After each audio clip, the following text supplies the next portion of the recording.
جادو ٹونا اور تعویذ وغیرہ جیسی چیزیں ہمارے معاشرے میں ایک ناسور بنتی جا رہی ہیں۔ لوگ ان کالے عمل کرنے والوں کے چنگل میں پھنس کر اپنوں کی زندگیاں برباد کر رہے ہیں۔ ہمارے گھر میں کبھی کسی نے تعویذ وغیرہ کا تصور بھی نہیں کیا تھا اور نہ ہی ہم ایسی چیزوں پر یقین رکھتے تھے، مگر جو واقعات ہمارے خاندان کے ساتھ پیش آئے اور جس طرح دیکھتے ہی دیکھتے ہمارا گھر جنت کے نمونے سے دکھوں کا مرکز بنا، اس نے ہمیں بہت کچھ سوچنے پر مجبور کر دیا اور یوں لگنے لگا ہے کہ کالے عملیات کی دنیا کے سیاہ دلوں والے لوگ گھروں کو برباد کرنے کے لیے ان اوچھے ہتھ کنڈوں کا سہارا لیتے ہیں اور لے رہے ہیں۔ امی نے ہم بیٹیوں سے زیادہ اپنے بھائی کی بیٹیوں سے محبت کی، ان کو ان کی اوقات سے زیادہ اہمیت دی، پیار دیا، لیکن امی کے انہی بھائیوں نے اپنی بیٹیوں کے ساتھ مل کر امی کی جان لے لی۔ کہانی ہے تو بہت لمبی اور رلا دینے والی، لیکن میں ذرا مختصر سی بیان کروں گی تاکہ میرے ساتھ آپ لوگ بھی میری اس کہانی کو پڑھ کر روئیں مت۔ میرے والدین نے بھائیوں کی شادیاں کر دیں کیونکہ ہم بہنیں اپنے بھائیوں سے بہت چھوٹی تھیں۔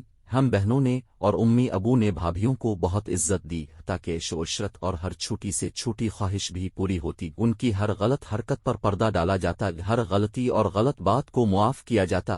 امی ابو ان کے سامنے ہمیں ڈانٹ ڈپٹ دیتے اور کبھی کبھار زیادہ غصہ کر جاتے کہ بھابھیاں ہیں، بات مانا کرو ان کی، جو کام کہیں کیا کرو گے۔ ہم بہنوں نے صاف دل و دماغ سے ان کا ہر کام کرنا۔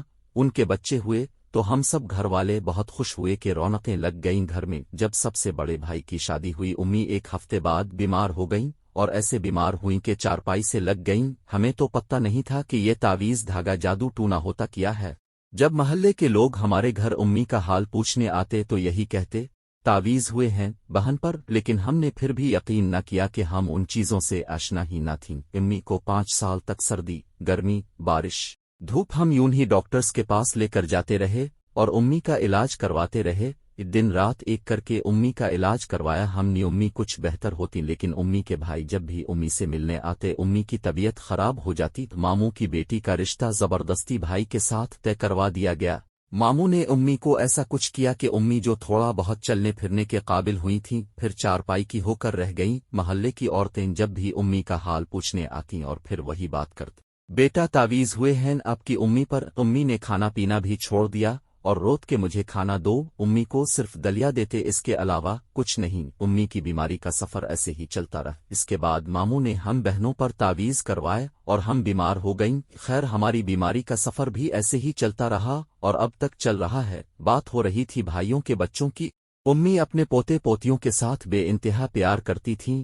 ہم نے خود سے زیادہ بھائیوں کو عزت دی، پیار دیا، لیکن انہوں نے بھائیوں کے کان بھرنے شروع کر دیے کہ گھر میں جو چیز آتی ہمیں نہ دی جاتی۔ حالانکہ گھر میں جو چیز بھی آتی ان کو ان کے بچوں کو زیادہ اور سب سے پہلے دی جاتی۔ بس پھر بھائی شروع ہو جاتے ہم سے لڑنے اور اپنا حق لینے۔ امی کی طبیعت خراب ہو جاتی اور ڈاکٹر کے پاس لے کر جانا پڑتا۔ امی ہمیں چپ رہنے کا کہتی۔ ہم نے تقریباً امی کی بات کو 10 سال تک پلے سے باندھ رکھا کہ چپ رہنا ہے، صبر کرنا ہے، لیکن بھائیوں نے پورا گھر سر پہ اٹھائے رکھا۔ 10 سال دن رات لڑائی جھگڑے فساد ہوتے رہے، لیکن ہم نے پھر بھی کوئی بات نہ کی کہ بھائی ناراض نہ ہو جائیں۔ پھر کچھ عرصہ کے بعد ہمارے ابو پر بڑا بھاری عمل کروایا گیا۔ ابو پر تعویذ کروائے گئے، لیکن اللہ نے ان کو زندگی دینی تھی اور ابو بچ گئے۔ تاہم ایسے ہی تعویذ چاچو اور چاچی پر بھی کروائے گئے۔ چاچو تو جان سے گئے جبکہ چاچی کو معذوری کا سامنا کرنا پڑا اور وہ آج کل لاہور کے ایک ہسپتال میں ایڈمٹ ہیں۔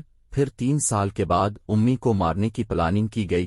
حالانکہ امی ابو نے کبھی کبھارا نہیں چاہا، کبھی کسی کو تکلیف نہیں دی۔ امی کو اچانک ایک انجان بیماری نے جھکڑ لیا، وہ ہر لمحہ تڑپتی رہتی، کوئی تکلیف انہیں اندر ہی اندر مارے رہی تھی، اور وہ ایک روز ہم سب کو چھوڑ کر خالق حقیقی سے جا ملے۔ کہانی میں نے لکھی تو بہت مختصر، کیونکہ میں نے شروع میں ہی آپ کو بتا دیا تھا کہ اگر کہانی لمبی اور رلا دینے والی ہوگی تو بیان کرتے کرتے میں خود بھی رو پڑتی اور پڑھتے پڑھتے آپ کو بھی رونا آ جاتا، اس لیے میں نے سوچا کہانی ذرا مختصر ہی رکھی جائے۔ اب سے بس یہی گزارش ہے کہ میری امی کے لیے دعا کریں کہ قبر میں سکون ملے ان کو اور اللہ پاک جنت الفردوس میں اعلیٰ مقام دے، آمین۔